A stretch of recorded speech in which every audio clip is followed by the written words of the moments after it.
ایک بادشاہ کا وزیر بہت ہی عقل مند اور حاضر جواب تھا۔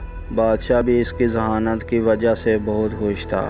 ایک دفعہ بادشاہ نے وزیر سے قومی خزانے کا حساب مانگا تو اس میں پورے 5000 دینار کا فرق آ رہا تھا۔ بادشاہ نے وزیر سے کہا کہ اتنی ساری رقم کہاں خرچ کی؟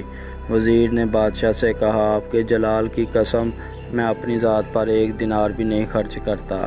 اس دربار میں جو بھی مفلس خالی ہاتھ واپس جاتا تھا تو میں اس کی چپکے سے مدد کر دیتا تھا۔ بادشاہ نے جب یہ سنا تو بہت غصے میں آ گیا اور وزیر سے کہا، تمہاری جرأت کیسے ہوئی میری اجازت کے بغیر میری رعایا میں خزانہ بانٹ دیتے ہو؟ تجھے سولی پر لٹکا دوں گا۔ بادشاہ نے اسے قید کر دیا، مگر جب رات کو سونے سے پہلے اس نے سوچا کہ وزیر کو قتل کر دینا غلط ہے، زیادہ سے زیادہ اسے وزارت سے خارج کر دیتا ہوں۔ دوسرے دن بادشاہ نے وزیر سے کہا، اگر تم میرے 3 سوالوں کے جواب دو گے تو میں تمہیں آزاد کر دوں گا اور تمہیں میں اپنی وزارت پر دوبارہ قائم کر لوں گا، لیکن اگر تم نے جواب دینے میں ناکام رہے تو وزارت سے خالی کر دوں گا۔ وزیر نے کہا، میں ہر قسم کے سوالات کا جواب دینے کے لیے تیار ہوں۔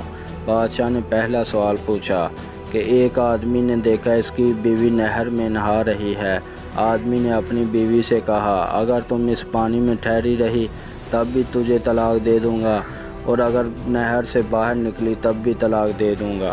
ان دونوں شرائط کے باوجود اسے طلاق نہیں ہوئی۔ کیا تم بتا سکتے ہو ایسے کیسے ممکن ہے؟ وزیر کچھ دیر خاموش رہا اور بولا کہ پانی میں ٹھہر جانے کی صورت میں اسے اس لیے طلاق نہیں ہو سکتی تھی کیونکہ نہر میں پانی ساختہ حالت میں نہیں ہے اور وہ مسلسل بہہ رہا ہے۔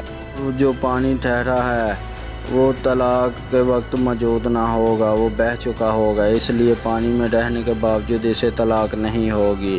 اب عورت ساری زندگی تو اپنے پانی میں کھڑی نہیں رہ سکتی تھی، اسے باہر سے اس کا بھائی دیکھ رہا تھا تو اس نے نہر میں چھلانگ لگا دی اور زبردستی اپنی بہن کو اٹھا کر باہر لے آیا۔ اب اس صورت میں بھی اسے طلاق نہیں ہوگی کیونکہ وہ اپنی مرضی سے نہر سے نہیں واپس آئی۔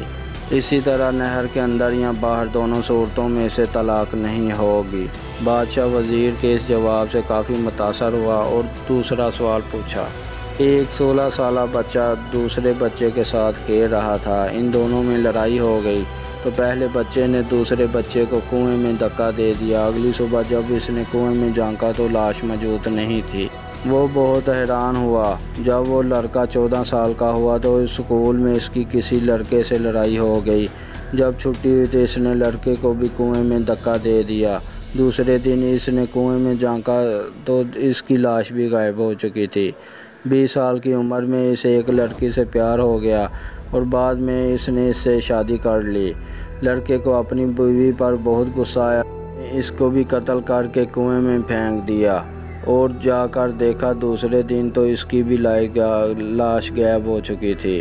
30 سال کی عمر میں اس آدمی نے اپنے بڑے بھائی سے جھگڑا ہو گیا۔ اس نے اپنے بھائی کو دھکا دیا، دیوار پر لگنے سے اس کا سر پھٹ گیا اور وہ مر گیا۔ اس نے اپنے بھائی کو بھی اسی کنویں میں پھینک دیا۔ اگلے دن کنویں میں اس کی بھی لاش غائب ہو چکی تھی۔ کیا تم بتا سکتے ہو کہ لاشیں کہاں غائب ہوئی اور کیوں ہوئیں؟ پھر کچھ دیر خاموش رہا، پھر اچانک بولا، اس کا بڑا بھائی اپنے چھوٹے بھائی کا ہمدرد تھا۔ وہ جس کو بھی اپنی نادانی سے کنویں میں دھکا دیتا تو وہ ثبوت مٹانے کے لیے اس کی لاش کو کنویں سے نکال کر زمین میں دفن کر دیتا تھا، مگر اس دفعہ اسے کوئی نکالنے والا نہ تھا اس لیے کہ اس کی لاش کنویں میں تیر رہی تھی۔ بادشاہ نے کہا، تم نے دوسرے سوال کا بھی درست جواب دے دیا، اب تم سے آخری سوال پوچھا جائے گا۔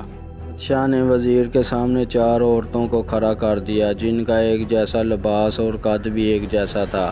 بادشاہ نے کہا، ان میں سے ایک عورت کنواری ہے، دوسری شادی شدہ، تیسری عورت بچے کو دودھ پلانے والی، ہر چوتھی عورت حاملہ تھی۔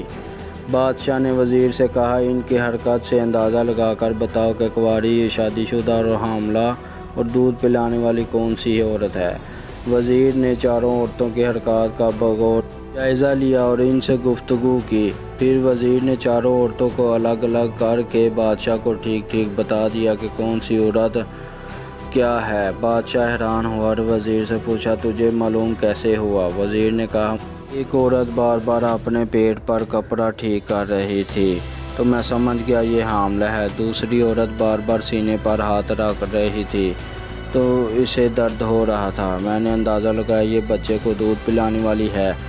تیسری عورت جب میں نے گفتگو کی وہ آنکھوں میں آنکھیں ڈال کر بات کر رہی تھی تو مجھے پتہ چلا کہ یہ شادی شدہ ہے، جبکہ چوتھی عورت جب میں نے گفتگو کی تو وہ نیچے دیکھ رہی تھی تو میں نے اندازہ لگایا کہ یہ عورت کنواری ہے، ابھی اس کی شادی نہیں ہوئی۔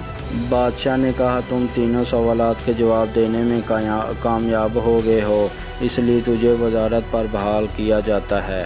اس کے بعد وہ سب مل کر ہنسی خوشی رہنے لگے۔